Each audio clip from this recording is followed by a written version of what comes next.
it's Elle and welcome back to my channel and happy Skincare Sunday. I hope you all are having a fantastic weekend.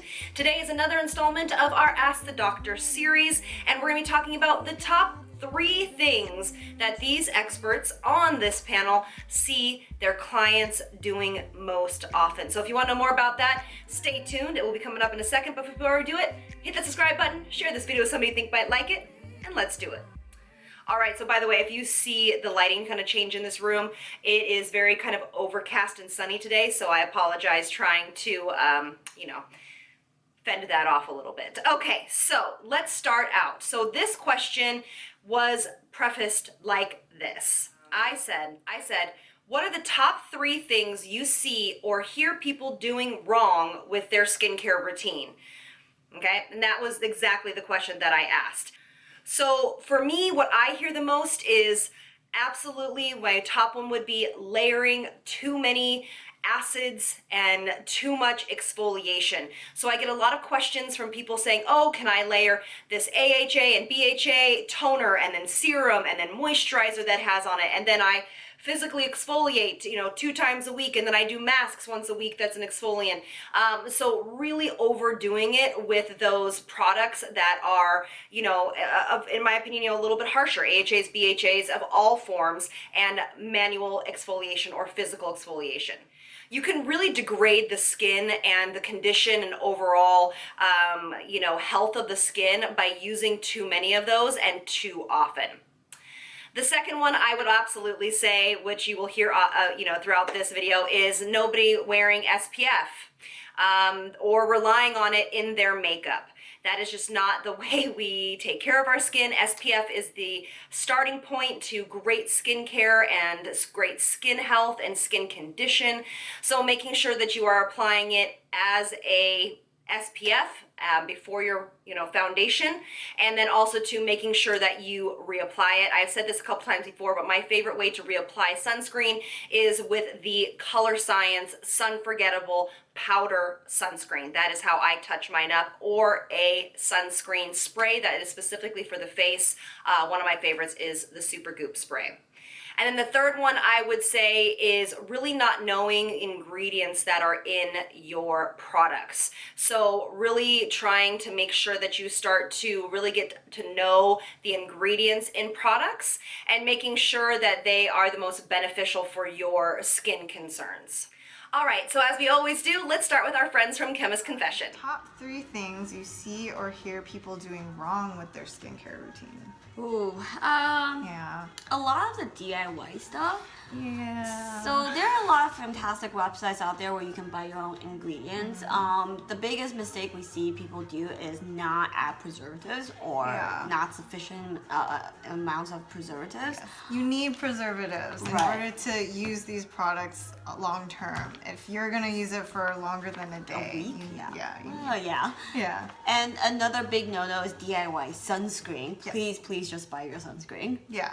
Skin cancer is no joke. Another thing that I definitely used to do was leave makeup on overnight. I was pretty lazy. Oh yeah, cleansing is such a foundation to your anti-aging routine. So yeah, wash your face every day with even without makeup. You should still cleanse your face at night. With all the stressors out there, pollution being a big issue, just wash your face, everyone. Yeah.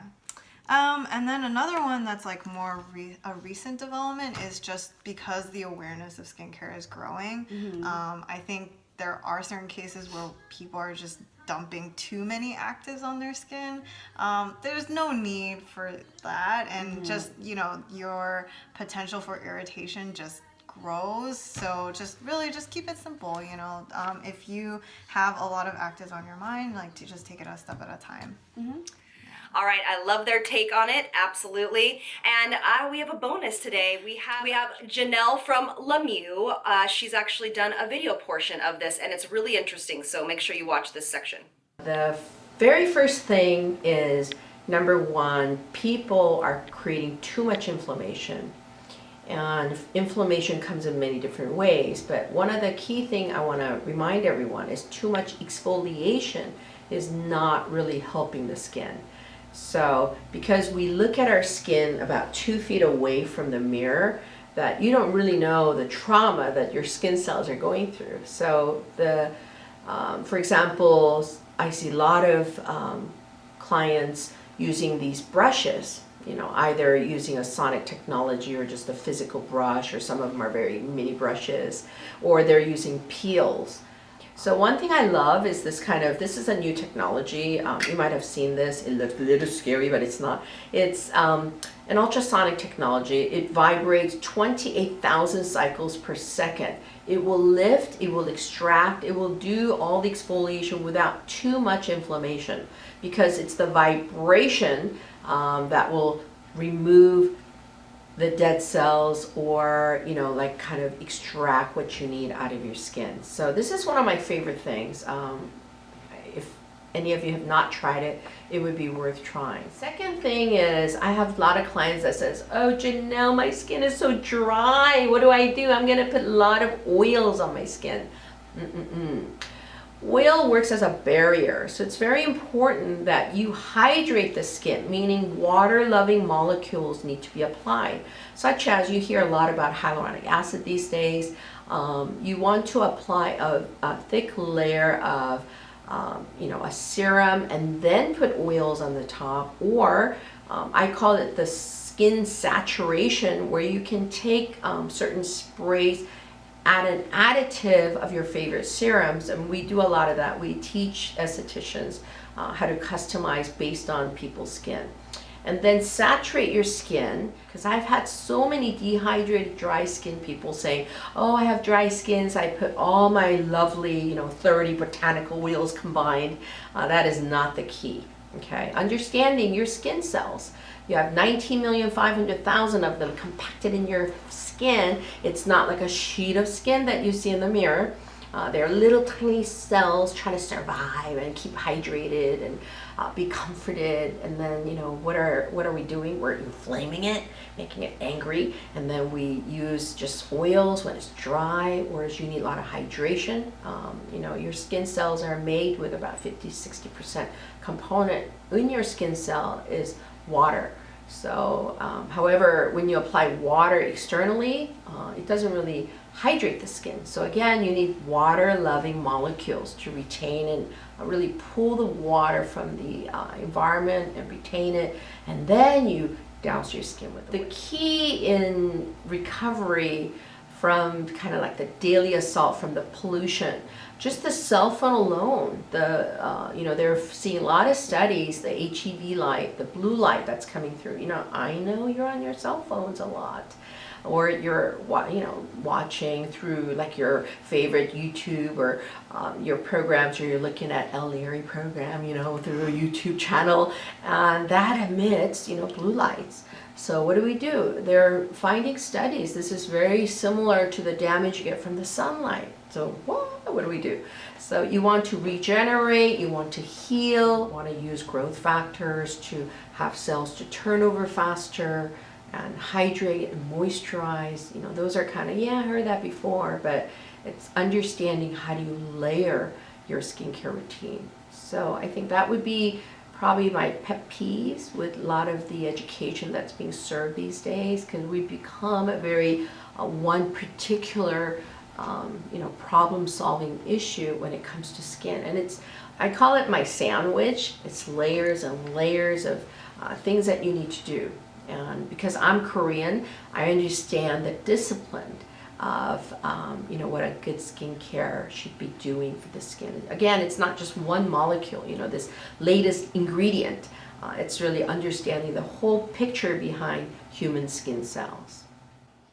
So you hear her echo a lot of things that I just said, and it's really important to really oversee that condition of the skin and keeping it in the best shape possible.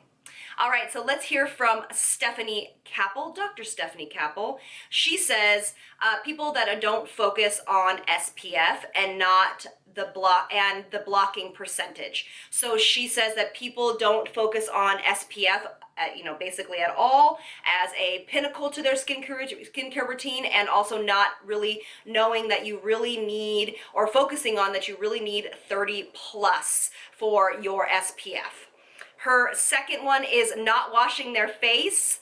before bed, and I totally agree with this. This is something that a lot of people I hear don't do, and this is actually the best time to apply skincare because your skin is the most receptive to anything you put on it at night, because that is when your skin regenerates itself. And her third, which I absolutely love, and we'll be talking a little bit more about this in the coming weeks, is not rotating through different products and switching it up. So just like our body, you can think of it working out. So when you work out, you want to change up your workouts and what you do so your body doesn't get used to the routine because that's how it plateaus. So you want it to continuously be progressing. The same situation is true for skincare. Now that doesn't mean changing it up every, like, you don't have to throw out all of your skincare after the first 2 days and then restart over again. What I suggest is obviously moisturizers and cleansers and stuff. You don't have to really switch up if you don't want to. We're talking about treatment products. That's why a lot of people, I get flack for having so many serums in my routine. And honestly, it's just because I'm able to keep my skin thinking. I'm able to also accommodate what my skin needs at that day. And now I know a lot of people can't do that, but that's where companies like The Ordinary come in and make that very easy to do. It can get confusing, but I mean, not using, you don't have to use peptides every single day or twice a day. You can maybe do peptides for a couple of weeks every single day, twice a day, and then switch it up and put in, a niacinamide or alzaic acid, or, put that in every couple of days. It keeps your skin guessing and making sure that it is kind of operating at an optimal level. Okay, so that's what she means by that. All right, so let's hear from Dr. Ben Jonson, the formulator and founder of Osmosis. He says 1, exfoliation. We knew this was coming. And he basically goes back to what we talked about last time on the episode, which was over-exfoliation. He does not agree or believe in exfoliation actually at all. He believes that it does inflame the skin and creates inflammation, which can lead to all sorts of other issues. I'll link that episode in the description box so you guys can go get a little bit more in-depth answer on that. His second reason is applying regular retinols, and again, that goes back to the last video we did as well. Osmosis has a specific type of vitamin A, ralhaldonide, if I'm saying it correctly, and it's a specific form of vitamin A that the body receives more effectively in his research that has been shown. So he does not believe in using traditional retin-A or retinols. He believes in this form of this form of vitamin A because it is a non-toxic form and actually repairs DNA and cellular repair on a different level. So again, I'll repeat that video in the description box because it is very interesting.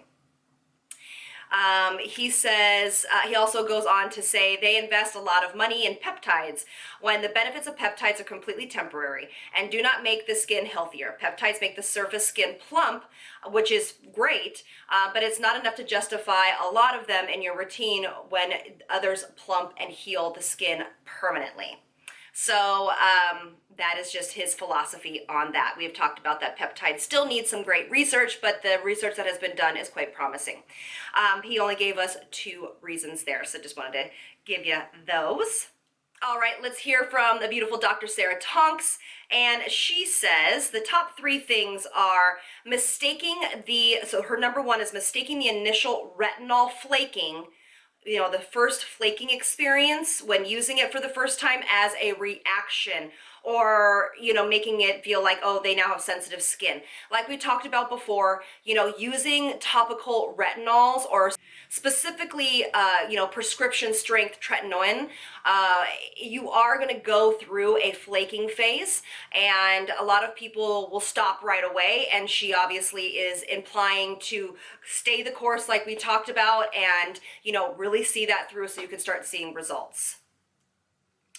Her number 2 reason is mistaking dermatitis for acne or sensitive skin and under-treating it. You should present it to your doctor and get some alzaic acid and just make sure that you know what is going on. That's why we always talk about, if you think that you have sensitive skin or you think you have rosacea or, you're having an acne flare-up, going to a doctor or dermatologist for a quick checkup is not a bad situation. That's why I always say no matter what you do, make sure you talk with your doctor first. They know your medical history and they're able to look at your skin up close and personal.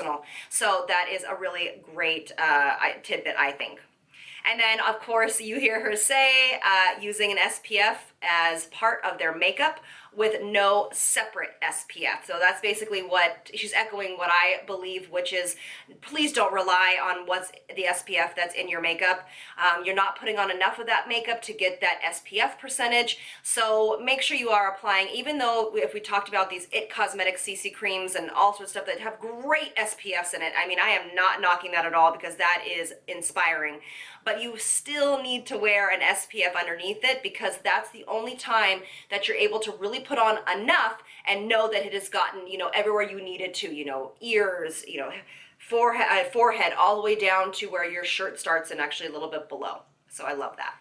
And then we will round these out with Barabra Green from Exuviance, and she says, the first one is not allowing enough time for products to work. And I love that. I think that most people really need to give, in general, but I mean, most honestly, about 6 to 8 weeks, if not longer, 10 weeks to really see if a product is working.